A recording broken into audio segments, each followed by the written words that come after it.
The government lays out its new road safety strategy in full this morning, as it includes a range of measures, including mandatory eye tests for older drivers and lowering the drink driving limit. But Crystal Owen, whose 17-year-old son Harvey was killed in a car crash, says it's not enough. And we're joined now by the Minister for Local Transport, Lilian Greenwood. Good morning. Before we come to the detail, just explain to us why this strategy now. What are you trying to achieve? Are the trends going in the wrong direction in terms of road safety? Well, every day on our roads, 4 people are killed. That number has not changed that much in the last 10 to 15 years. We know that around 90% of road traffic collisions are preventable. We think that's unacceptable and that we have a duty to take action. So we've set out some really ambitious targets. We want to reduce the number of people killed and seriously injured on our roads by 65% by 2035, with an even stronger target for deaths of children on our roads. We're aiming to reduce that by 70% by 2035. And in order to do that, we've set out a wide range of measures, and we're consulting on a number of them from today to tackle the things that we know cause the greatest danger. And that's why we're consulting on a new minimum learning period to try to protect younger drivers, on eyesight tests for older drivers, and we're considering how cognitive testing might be introduced. We're looking at measures to protect motorcyclists, who we know are very much overrepresented in those statistics around killed and seriously injured. And we're looking for tougher action on those who commit motoring offences. Can I ask specifically about young male drivers? Yeah. Because you will know the story of Harvey Owens and his 3 friends. They were all in a car on this camping trip to Snowdonia, and the young driver had just 6 months before passed his driving test. His name was Hugo, and the car came off. He wasn't speeding, but just the conditions he wouldn't have been used to. Yeah. The car spins off the road, and the 4 boys drown because the car tips up in a ditch.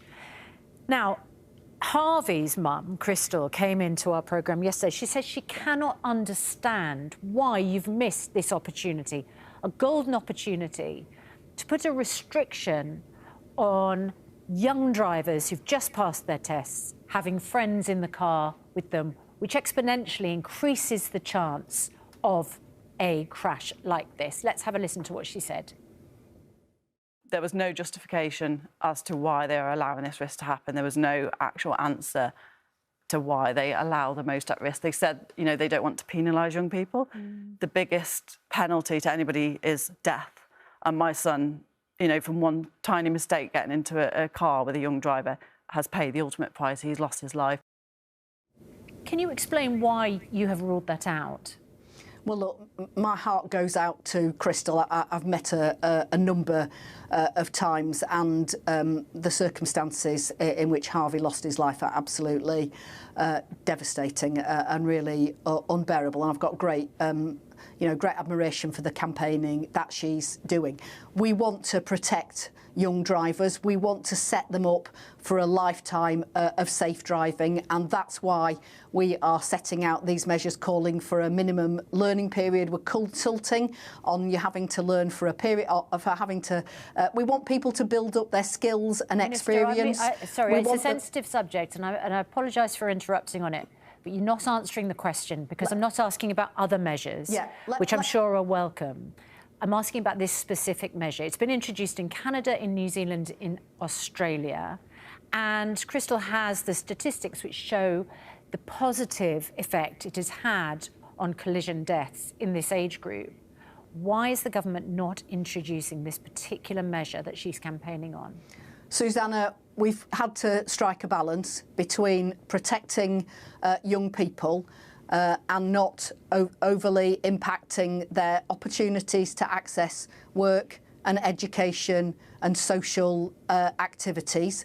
We know that introducing a minimum learning period has the potential to reduce the number of deaths and serious injuries for young people. Did you do an assessment of the effect it has had on those countries in which it's been introduced? Yeah, Not allowing young people to have other young people in the car with them for an extended period of time? We have looked at the international evidence, and we've sought advice from from experts as well. I acknowledge that there are other things that we could have done, that we could have introduced restrictions that prevent young drivers from carrying passengers or from driving late at night. It is about striking a balance. So you think it would be too restrictive? Crystal's point was, it's very hard for a parent to stop their youngster getting into the car with another youngster who's only recently passed their test.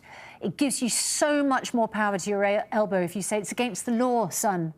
It's not me, it's the law. Would you, as the minister, allow your child to get into a car with a driver who'd only recently passed their test?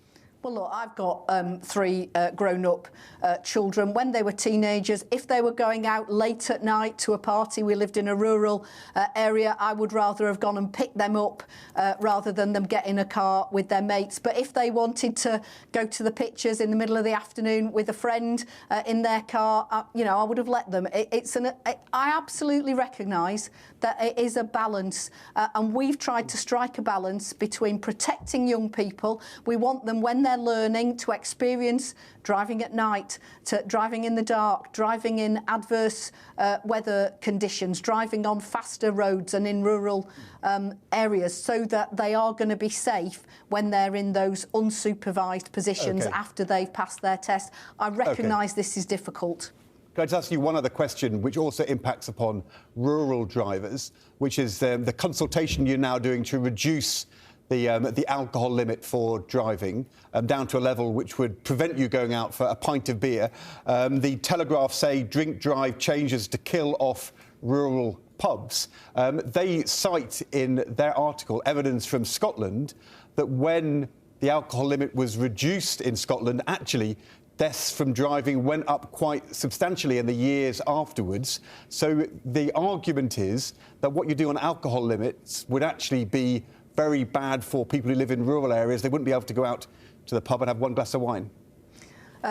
I don't recognise the evidence that you're citing there, Ed. We are an outlier in terms of the alcohol limit. It's not changed in England and Wales since it was introduced in 1967.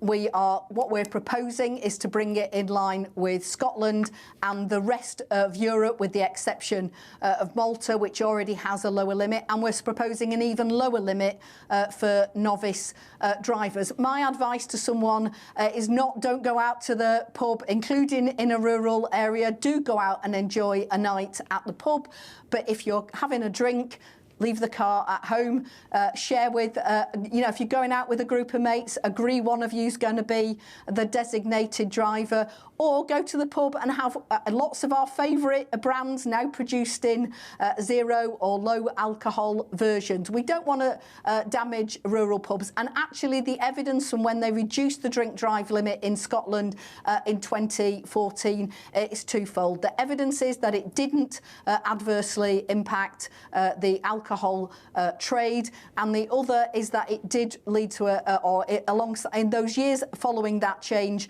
they saw a reduction in deaths from drink driving. But I go back to those families that I have sat with over the last 18 months. Last year, 260 people killed by drink drivers. Every single one of those deaths is preventable, and that's why we're taking this action. We want to save lives.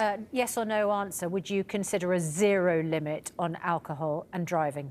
No, I don't think that would be practical. I don't want someone to not go and have a tiramisu pudding or something like that. We have set the limit at a level where we know it will keep people safe.